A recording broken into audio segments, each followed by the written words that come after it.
And guess what? You ended up with Deshaun Watson. Hasn't done anything since, but he has taken the Cleveland Browns to the playoffs twice. And he did that with a quarterback that was fresh off the golf course. That being Joe Flacco, who ironically won Comeback Player of the Year. Look, I understand too. I'm gonna steal Cam Newton's thunder. I understand that Atlanta is the HBCU of the NFL. I understand that. But sometimes, look, you have to give an established coach a chance in order to do something. You have to get an established coach. And look, Shedeur had a lot more things going against him than just Kevin Stefanski. Jared Judy out there dropping passes out the behind. You had a terrible offensive line. And the only thing that you had is that defense. So, I mean, a lot of things was to be desired. And furthermore, guys has come into Cleveland and then left and then immediately made the playoffs after the fact. Look at what happened with Jeff Garcia. Yep. They thought he was going to bring that San Francisco Magic to Cleveland. He just couldn't because it's Cleveland. Then he went straight to Tampa Bay, took him to the playoffs. Philadelphia, same thing. So I have no problem with it. The only thing that I think that is going to hinder Atlanta is the quarterback. Because what are we going to do in the meantime, in between time, as far as, Michael Penix Jr. is concerned? There's a lot of things to be desired at that position. But as far as Kevin Stefanski, look, you have the running game in Atlanta. You have Drake London. You have Kyle Pitts. You're more than likely going to bring back Tyler Algier. Only thing you need is a quarterback, and we'll be instant playoff contenders. That's just my humble opinion. But there was a lot more going wrong for Shedeur Sanders than just Kevin Stefanski. That entire franchise is just a bunch of blank chops. We used to call them blank chops in the Army. I'm leaving some of the words out. We used to call them blank chops in the Army. So that franchise, yeah. And like I said, I'm going to bring in an established coach, keep Jeff Ulbrich, and see what this established coach can do. He's played without a quarterback. He's played without offensive weapons. Let's see what he can do. And look, I understand we all love Shedeur, but everybody is running at a deficit from day one as far as in that situation. That was a no-win situation, if you want me to be honest with you. Shedeur didn't have offensive line. Not only that, we have that foolish guy, Jared Judy, getting in his face on the sideline. So there was so much stuff going on from day one with the whole Shedeur Sanders situation. And I don't think the media was being fair to him as well, because guess what? Why in the blank are you running straight to the backup quarterback in order to cause dissension? Why are you asking him these sort of questions?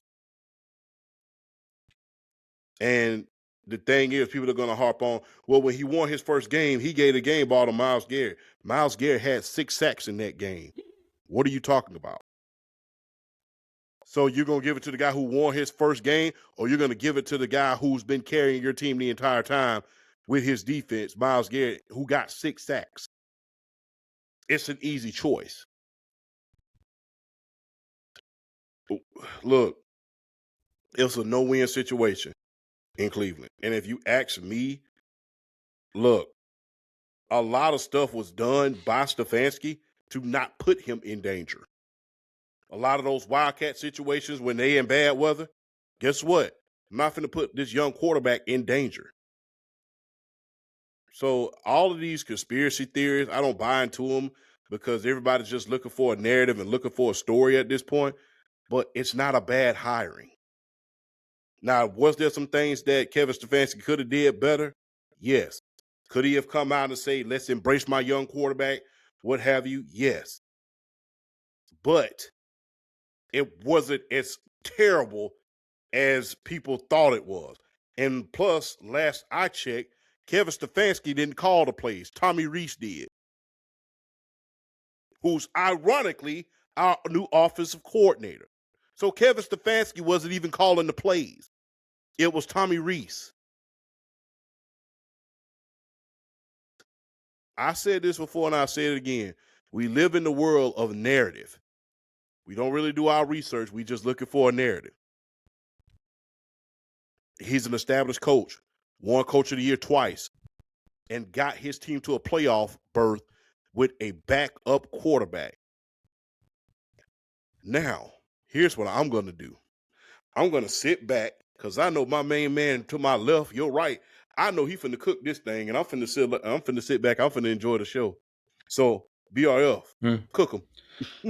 Let me see what I got in me on this. To everybody that's talking about culture this and culture that and what they should have done for the culture, sometimes go against the grain. Get someone like a Kevin Stefanski who's established. We talk about they want to bring up the 45-56 record he had.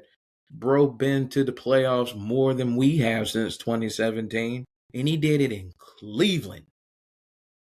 He did it in Cleveland. Won a playoff game on the road. Destroyed the Pittsburgh Steelers, particularly with which side of the ball? Not even the offense. It was the defense that destroyed the Pittsburgh Steelers in that playoff game. Turnover after turnover after turnover after turnover. They ripped Ben Roethlisberger apart in that game. But I like the hire of Kevin Stefanski from the standpoint of what his offense is and what it's going to do for Atlanta. What does Kevin Stefanski like to focus a lot on? 12 personnel. Who's going to benefit the most from 12 personnel? Bijan Robinson, and if they bring Kyle Pitts back. That's who benefits the most from 12 personnel, because what he likes to do is feature the tight end, especially he had Harold Fannin last year, the standout rookie who made an amazing impact. But before that, he had David Njoku. He had David Njoku in top 5 tight end talks. So if that doesn't, he also had an underrated tight end in Austin Hooper. Who came from us, who when he was drafted by us, I said he was one of the steals of the draft, and he's churned out a pretty decent little career for himself. So Kevin Stefanski's really good at featuring his tight end. He's good at featuring his running back. A lot of the stuff we were doing with Zach Robinson, we're going to do it with Kevin Stefanski, outside zone. But I think he's going to bring a lot more power. He's going to bring a lot more like up the middle stuff. Bijan Robinson, people sleep on the fact Bijan Robinson is a 220-pound running back who's gotten better.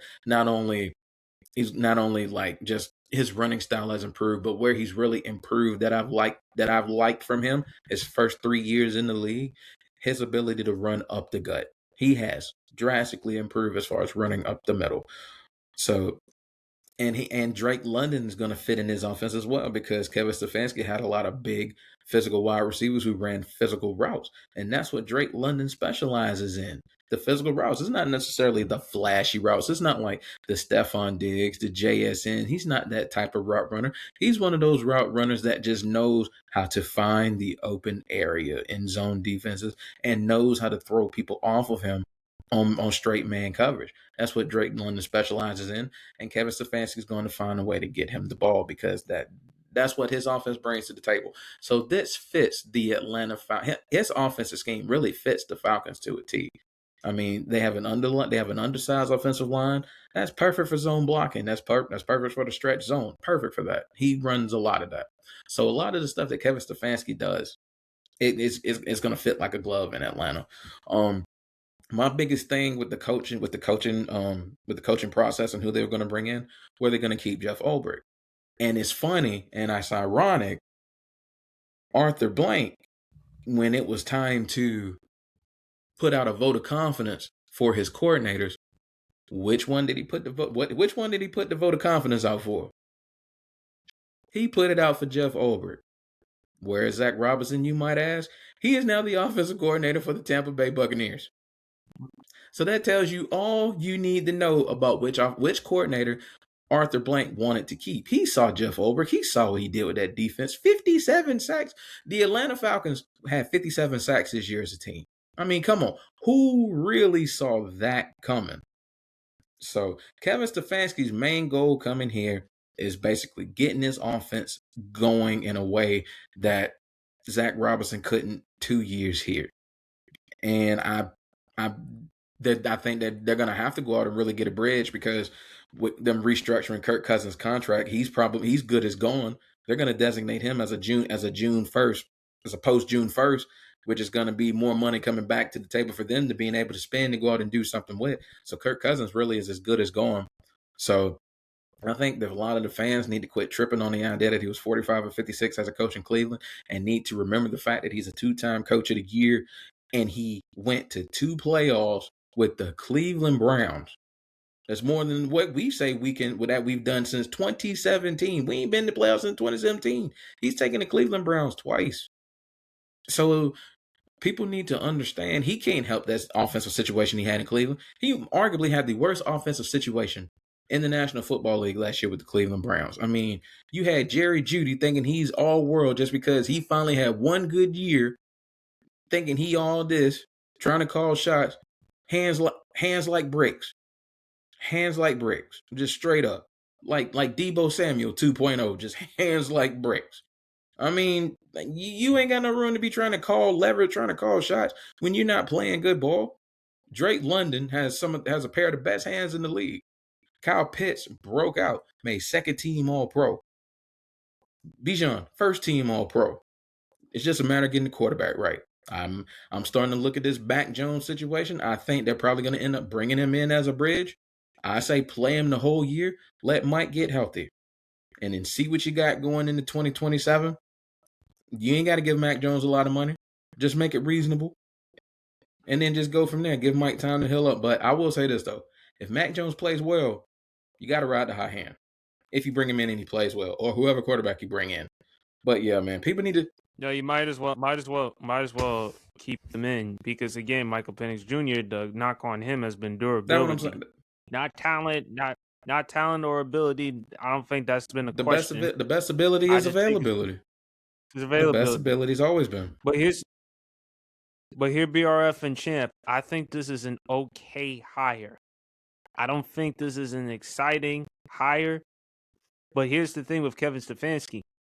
We keep bringing up the fact that you've won 2-time Coach of the Year, and yes, it was in Cleveland. But like I always say, what have you done for me lately? And Champ, I understand you don't want to go into the conspiracy theories. Well, Kevin Stefanski sabotaged Shedeur Sanders. I've mentioned to you he didn't put him in a position to win either. Nope. I can't defend nor justify him taking Shedeur Sanders out of that 2-point conversion in that Tennessee game. He made bad choices. We ain't going to excuse him. Played well. No, I know you're not excusing him, but with Kevin Stefanski, there have been times your decision making has been in question mark. I'm not going to say you wanted to sabotage Shedeur Sanders, but you didn't put him in a position I felt like you wanted him to succeed.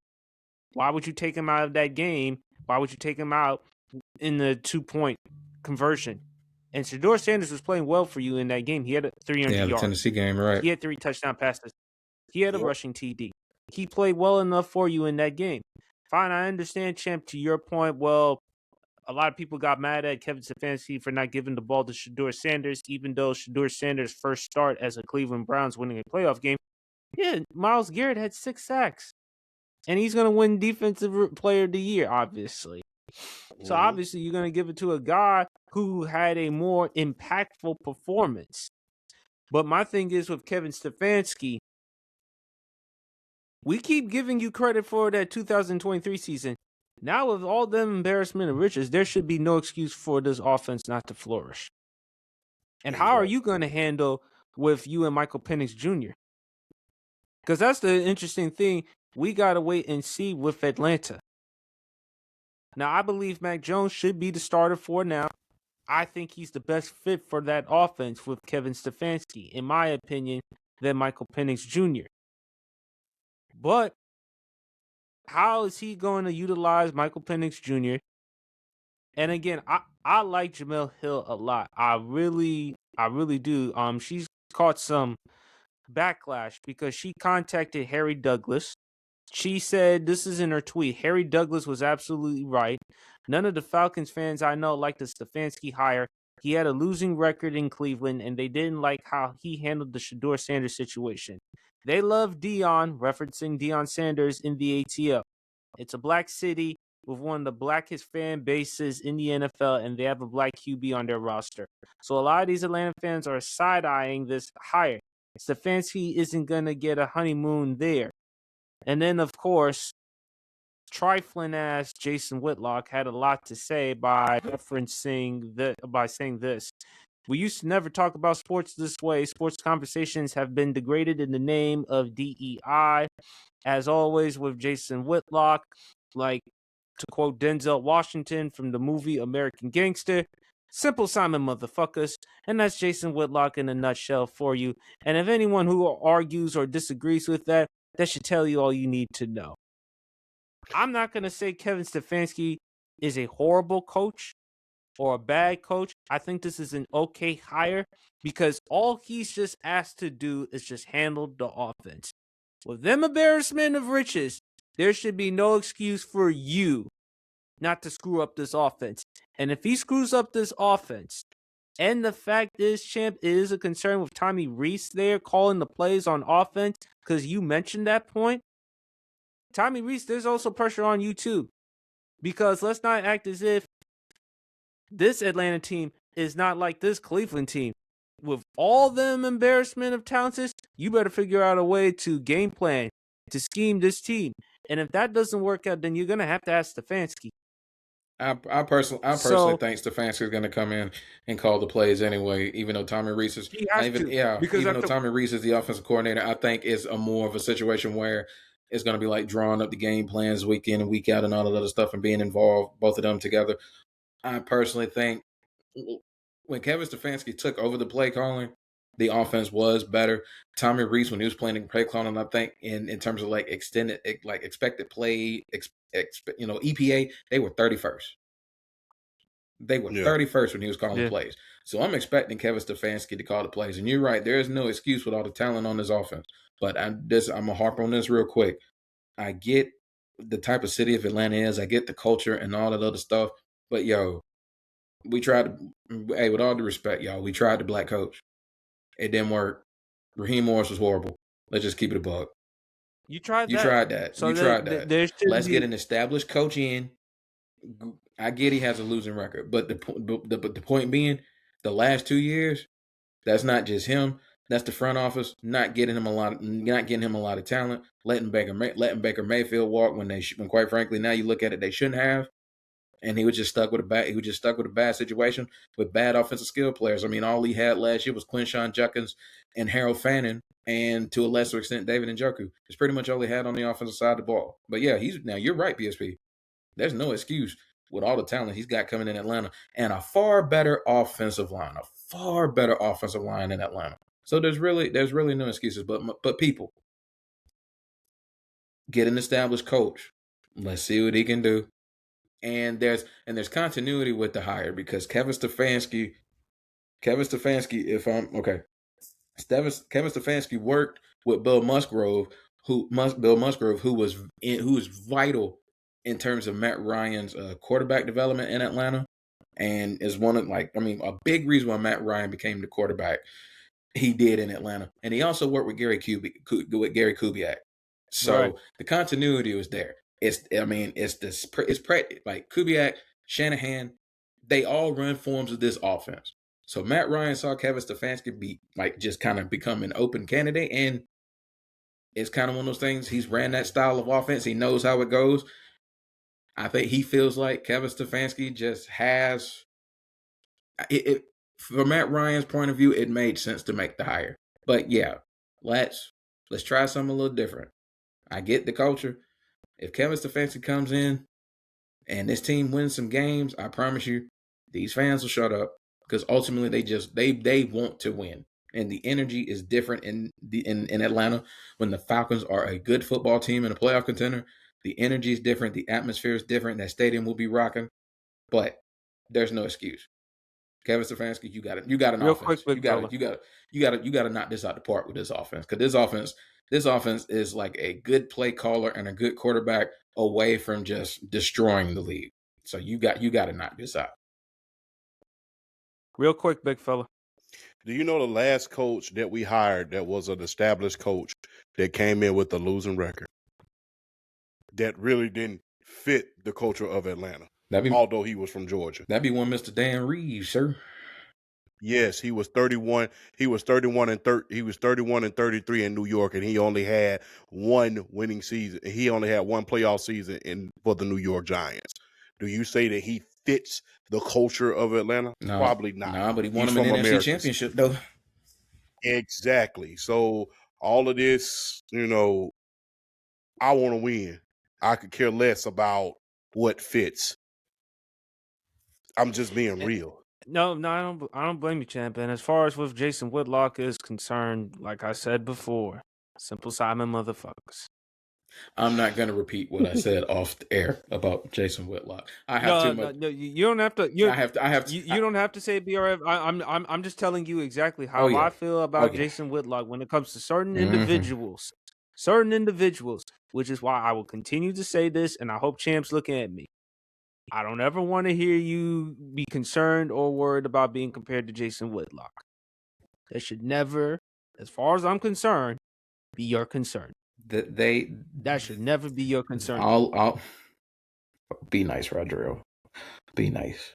All I'll say is, no, move on. I'm gonna get in trouble if I say what I want to say. Let's move on. Let's move on. We got to keep it real short and quick with Babyface Hill.